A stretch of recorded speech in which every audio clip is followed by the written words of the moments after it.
Hey everybody, Katie here. It's a lovely day. It's May 1st and we're starting the day off in the kitchen.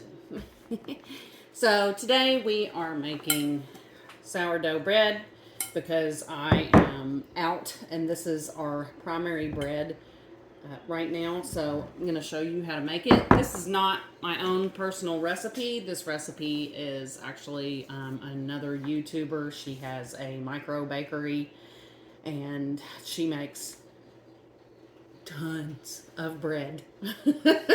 But in this video, we are going to make bread this morning, and then we are going to pick our mullein, and we're going to pick some mint out of the back, and we're going to start that drying.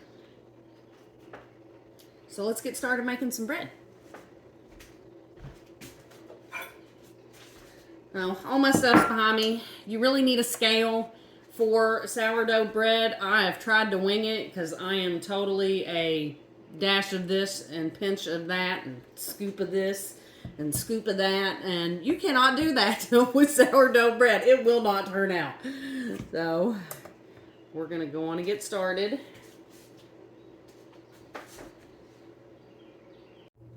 Okay, so got my bowl.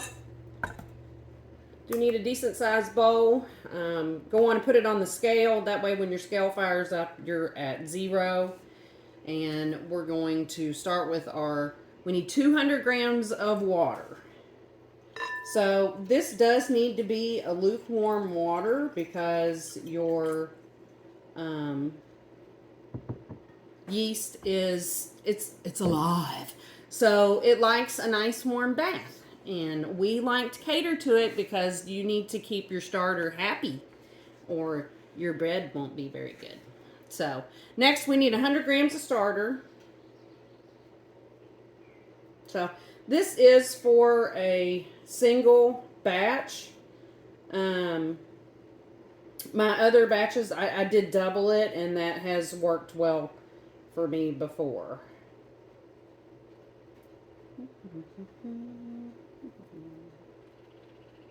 Okay, so 100 grams of starter. I just have a little bit of starter left. So I'm done for today after this one. So be sure to save some in a glass container. We have gotten to where we don't use a whole lot of plastic. So I actually get these. I got these from Dollar Tree. $1.25 Tree now. But you want to save this. And we'll pop this in the refrigerator so that all our good bacteria goes to sleep for a little bit. Now we need our honey. And a spoon. So I'm going to go on and tear out my bowl just to make sure that my honey is at the proper weight. And we need around 20 grams of honey.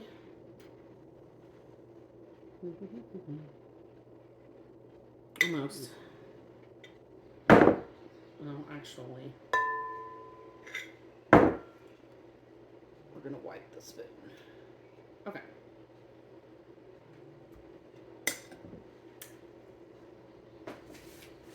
Right. Now that we've got that done, we are going to stir this all together. The warm water also helps break down the honey. If your water is cold, your honey will not dissolve. So, we also need olive oil. And we are looking at 20 grams of olive oil.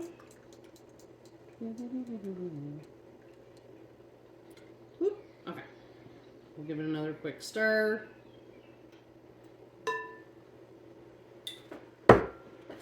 It's also preferable that you use a bread flour. Today we're using King Arthur. And we need 400 grams. So I am going to tear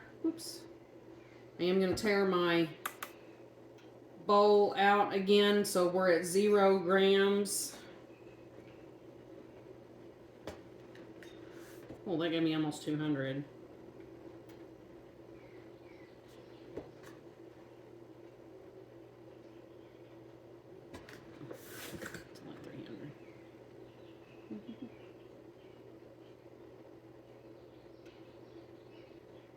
Okay, 400 grams, and I'll link the recipe down below.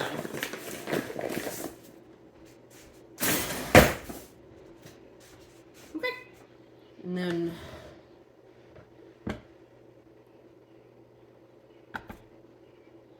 almost forgot, we need to add 10 grams of salt.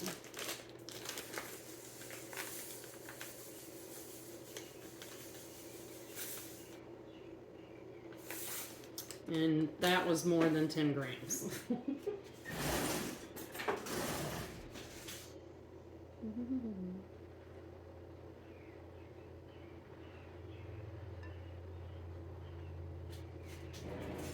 Okay. Then we're going to stir it all together. We're going to use our bread whisk.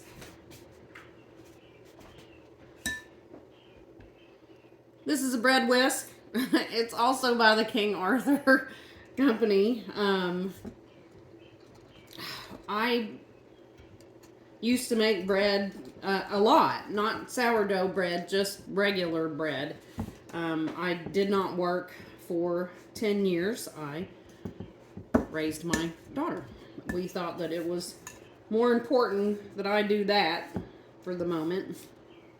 I had a few little jobs here and there, but mainly stayed home and I made bread, and my mom got me this bread whisk. And to be honest, I really never used it until I started doing the sourdough and understand the importance of the bread whisk. It really does a better job of mixing everything together, even more so than my hands. So, okay, we're pretty well mixed, and so we are just gonna knead it together.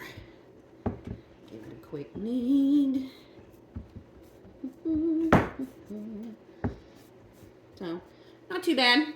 This sourdough's not overly sticky, which I really like. I've watched a lot of videos. I've tried other recipes, and it was just a big old mess, and I don't like big old messes. No. Now, because our sourdough needs to sit for an hour, we're going to wet a towel.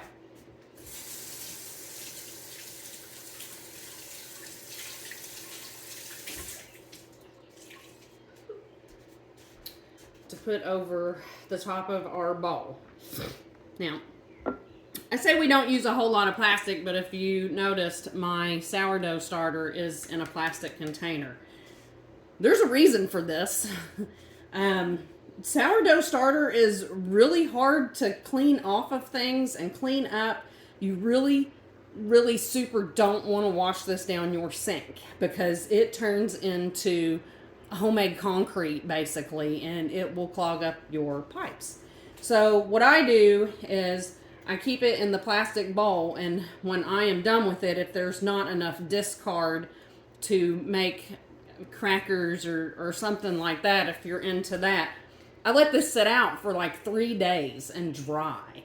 And then when it dries, I can squeeze the bowl and it cracks right off and it's almost clean.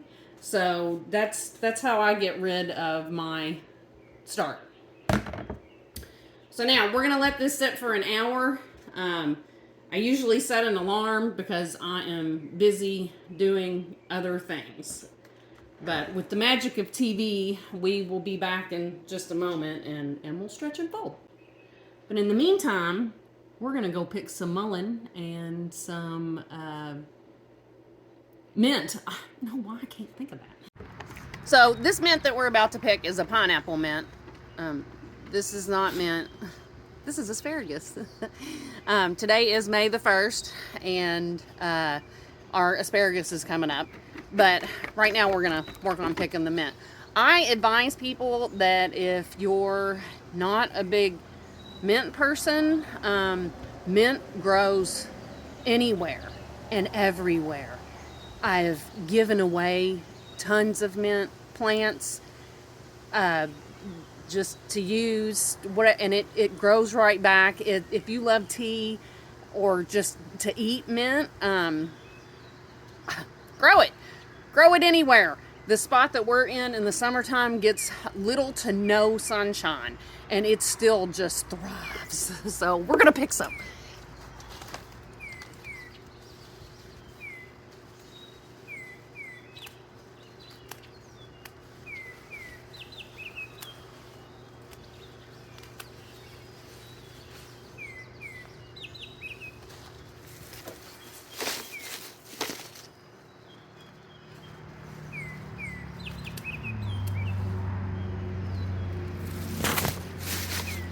I'm also going to pick a little extra to take to Derby Party. I live in Kentucky, and Saturday is Derby Day, so we're going to go throw some money away at the ponies and maybe drink a couple mint juleps.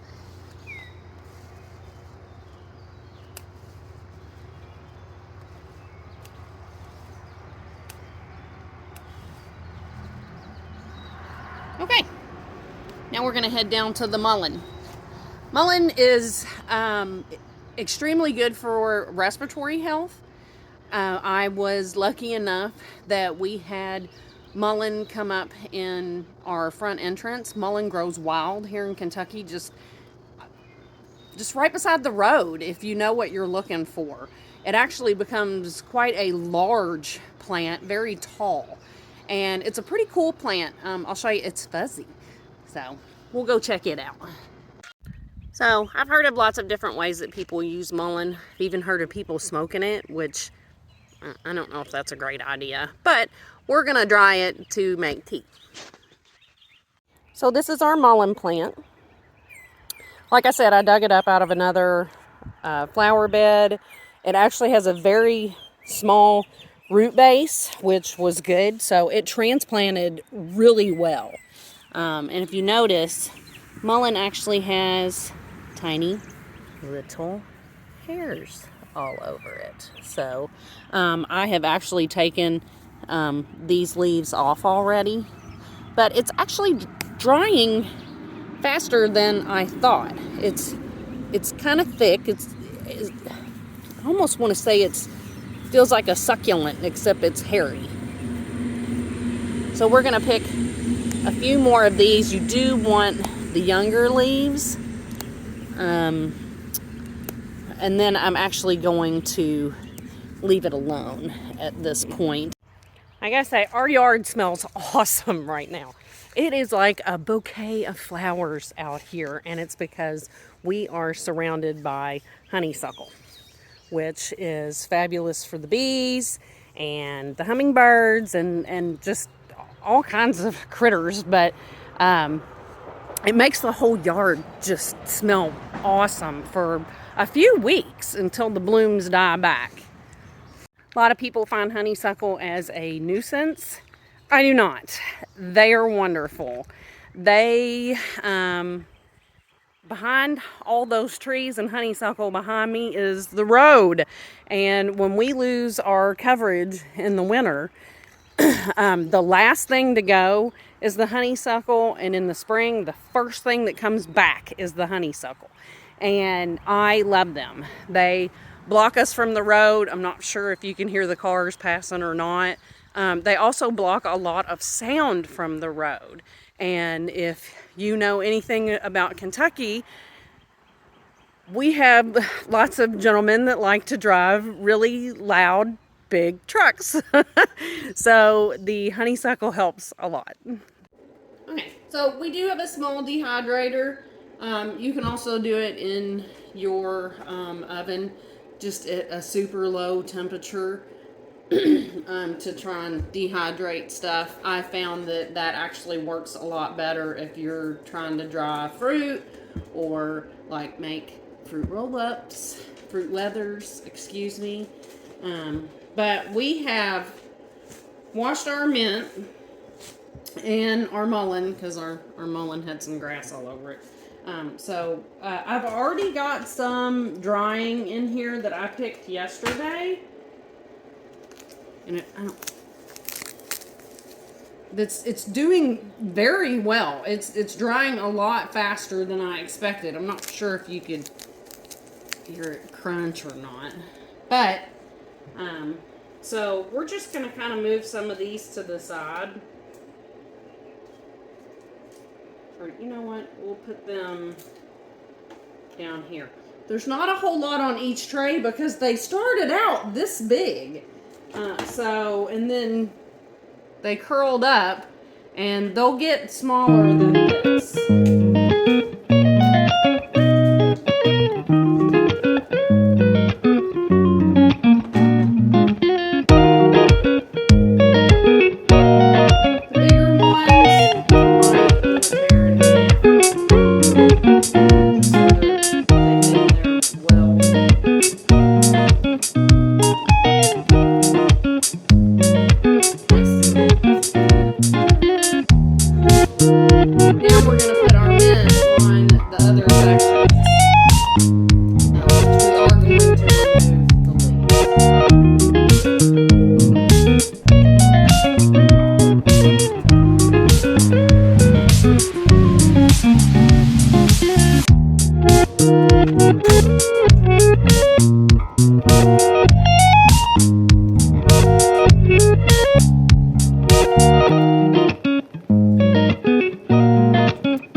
Now, it's been an hour, so we are going to stretch and fold our dough.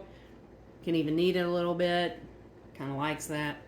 So we got a little bowl of water here. So keeps it from sticking to our fingers. And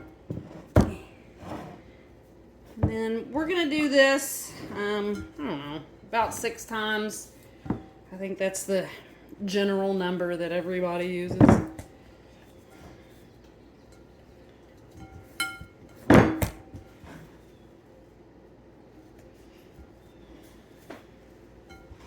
So stretching and folding helps build up your gluten. If you are gluten-free, this is not the bread for you. So there's one. Isn't it lovely? Like I said, these first 2 are double batches that I made. So I will actually get 2 loaves out of each of these.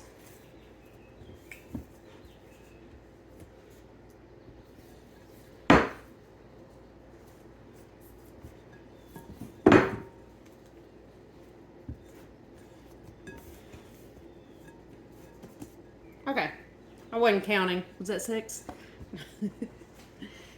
Now, we're going to set those to the side for another hour, and then we'll come back and do it again.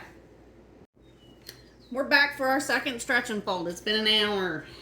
Ooh, see? Look, it looks smooth and it looks great. It's risen a little bit. Same thing. Hold it up. 2. See if we can count this time. 3.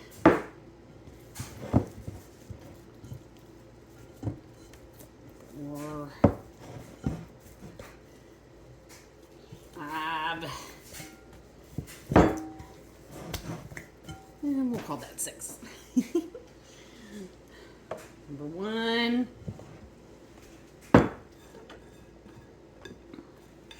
Number 2 has risen nicely as well. It's fabulous.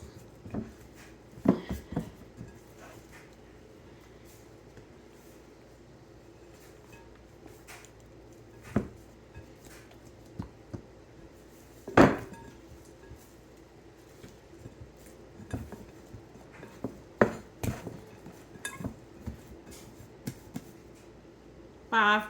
So we're going to let this sit another hour, and then we're going to divide these in half and actually shape them and get them into our bread loaf pans.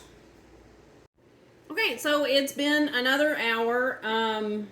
We are going to split up our dough and put it in our pans. But first, I want to take you over to check on our drying herbs.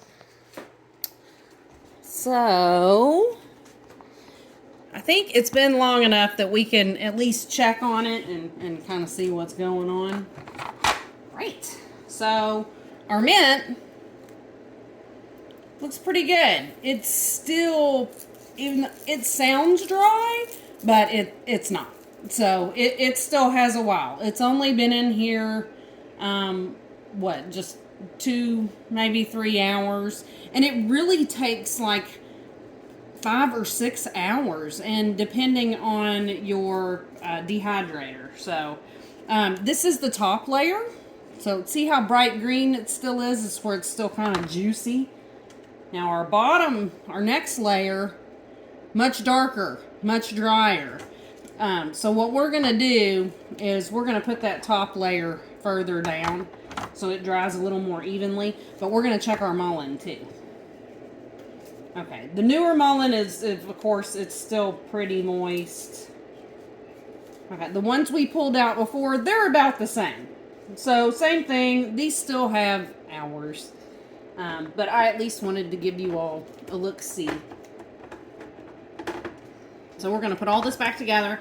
Our top layer is now like in the middle so that it can get a little drier.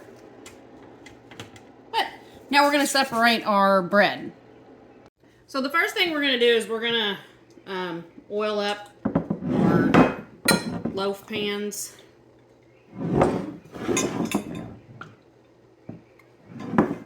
And you know what? I need another one.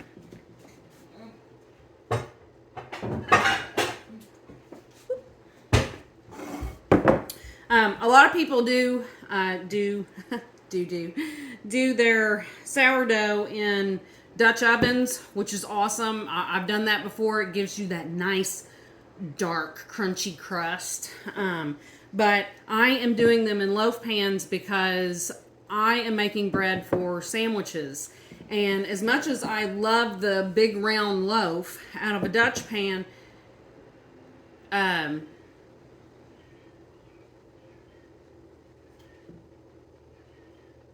as much as I love a big round loaf out of a Dutch oven, I want them to be square to make sandwiches for my husband's lunch. So my hands are clean. We're just going to rub the oil around. Coat all of our sides. Well, and what's funny is the loaf that I made to show you guys how to make it, I don't have I only have 4 loaf pans. I'll have to look. I think I've got others in the back. Like I said, I used to do a lot more baking when I didn't have a job. But I have a job. Okay, so once again, beautiful. It has risen back up a little bit. Wet our fingers again. Now, I do not flour the surface of my island or table, and there is a reason for that. We're just going to chop these in half. I'm not even going to weigh them. I don't care if they're the same size. I'm not selling this. It's for us. So, whoop. Okay. So now, like I said, didn't flour because I actually want it to stick a little bit. We're going to pull it a little more and then see how nice ball on the bottom. So that's what we're doing. We're kind of folding it around. I want that shape. So, and then we're going to pull it. And what this does, and kind of pull our ends under. what this does is it puts tension on the outside of the loaf.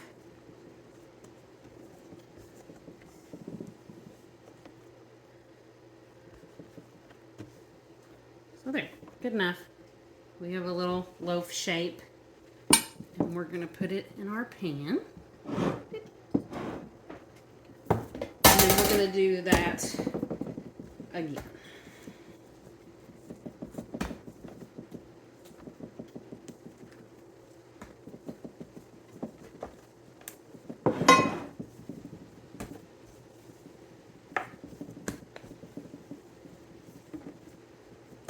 I gotta say, back in the day, Grandma was constantly making bread. I don't think I'd mess with her. Oh, it takes a little bit of muscle. Okay. Another one. Still beautiful. It's good.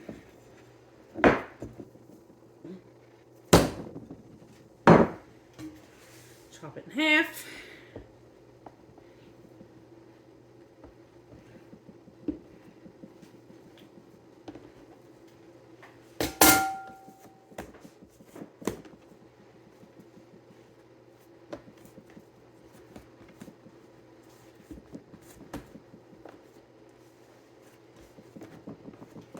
I'm just not overly strict. I've watched my mom make sourdough. Watched other people make sourdough, and they're just like pinch and fold and tuck and yeah, you tuck and scoop, and it's whatever works for you. I have a problem in the wintertime with making sourdough. Our house is cold. My primary heat is gas heat, but we also have a great big wood burning stove, which is fabulous, except for the whole it takes days to make sourdough. I got my starter out last night, and I mean, it is 12:08. We still don't have bread. We started this at like 9 in the morning. And we won't have bread for a few more hours. So, because I really need a loaf of bread tomorrow, this is what's left of our bread this week. Which, if I had to, I could make a sandwich out of this. But I'm looking to actually cook these tonight. And so we are going to let them proof for 3 to 4 hours in the refrigerator so that we can cook them tonight, and I have bread in the morning. So all of our loaves look pretty good. We are going to let these rise for an hour and a half. We're going to let them rise for a while until they've about doubled in size. And then we're going to throw them in the refrigerator until this evening, where they will need to sit out and warm up for another hour before I can cook them. So, I'll see you guys later this evening for me. Well, it is the next morning. I did not manage to get most of the loaves in the oven last night. I was cooking short ribs and wasn't even thinking they have to cook like 4 hours at a really low temperature. So I got them in a little later than I would have liked, and so they weren't even ready until 7:30 last night, and I just didn't want to deal with trying to cook these in the oven. I did, however, because I really needed a loaf for this morning, so I cooked one in the toaster oven, and it turned out really well. I'm really pleased with it. But this morning, we're going to cook the ones that had been in the refrigerator. These proofed all night in the refrigerator. They did rise up a little bit in the fridge. They sat out on the table for a couple of hours before I put them in the refrigerator, just so they could get a nice rise on them. So now we've got 3, This one's a little bit smaller, but that's okay. These are going to puff up great big. I'm pretty excited. But we're going to score the tops of them. They did have plastic wrap on top of them, which did not really want to come off very well. So they're not overly pretty, but I don't care. We're eating them. So we're going to score the tops, and then our oven is heating up to 450. And then we're going to cover them with aluminum foil pans. I do keep these on hand. We have a wood burning stove, and a lot of times we lose electric in the wintertime because of ice storms or whatever. So I always have these on hand to cook meals in if I need to. I can put just a piece of chicken and maybe some stuffing or green beans or anything like that, and just cover the top with aluminum foil and push the fire to the side, and these can go in for 30 minutes, and then you rotate and cook them for a little bit longer, but that's for a different video. So we're using them today to cover the tops of our bread as best we can for the first initial bake. So we'll do that now. Okay, I do not have a thing that people score bread with. It looks like just a razor blade to me, but we're just going to use like a serrated knife. It does cut through a little better than just a flat knife.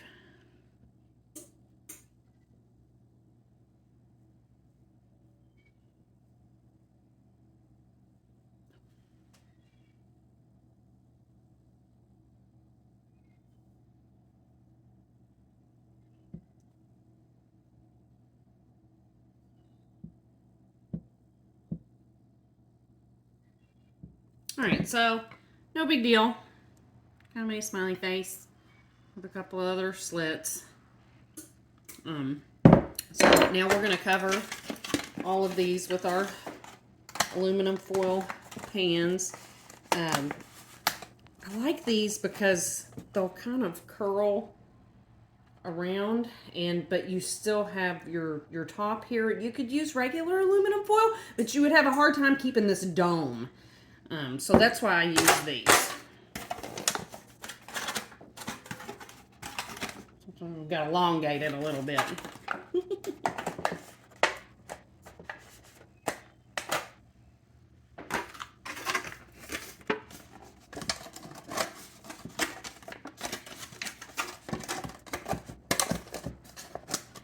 Some of my bread pans are a little fatter than others, but that's okay. Okay, and our oven is just about ready. So we're good to go.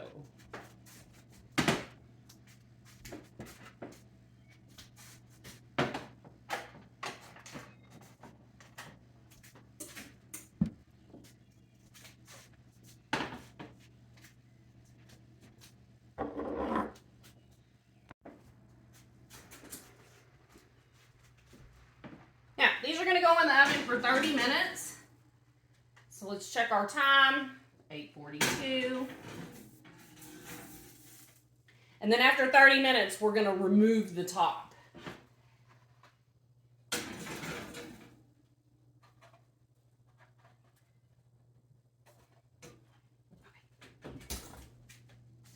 Okay.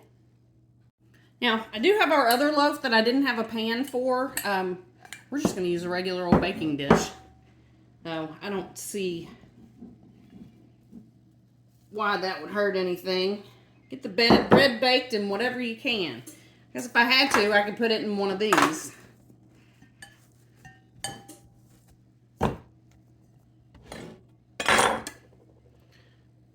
Score the top a little. I'm not even going to let this rise some more. We're just going to see what happens.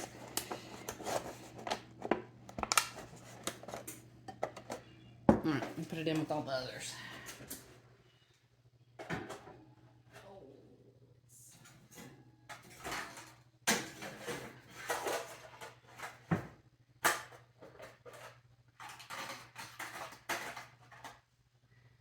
Okay, that was a little disorganized, but doesn't matter. We're just trying to get it done. I'll see you in 30. So it's been about 30 minutes, but before we pull the covers off, I wanted to show you the mullein. Looks great. And the little bit of mint we dried yesterday looks good. I do have a silica pack in them.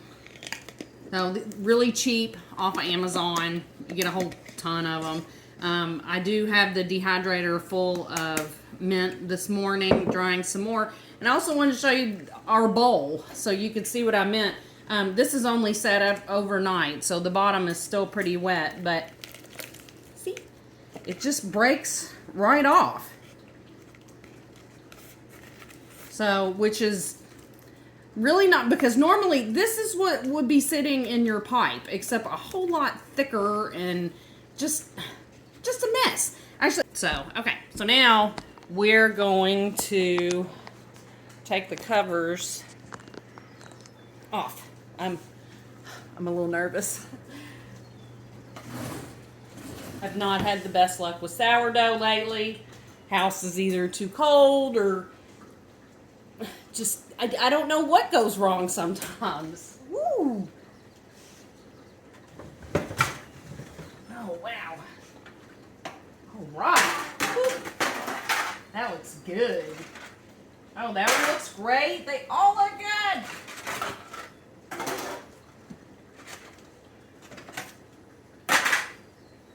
Okay, now we're gonna let these cook for about another 20 minutes.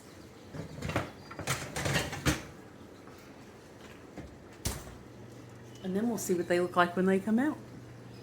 So our 20 minutes is up. We have pulled all of our loaves from the oven.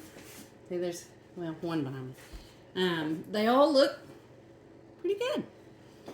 So I'm going to pull this one out and we're going to cut it out and see what it looks like on the inside, because I'm dying to see the inside. So, and before you get all excited, I loosened this so it would dump right out. Okay.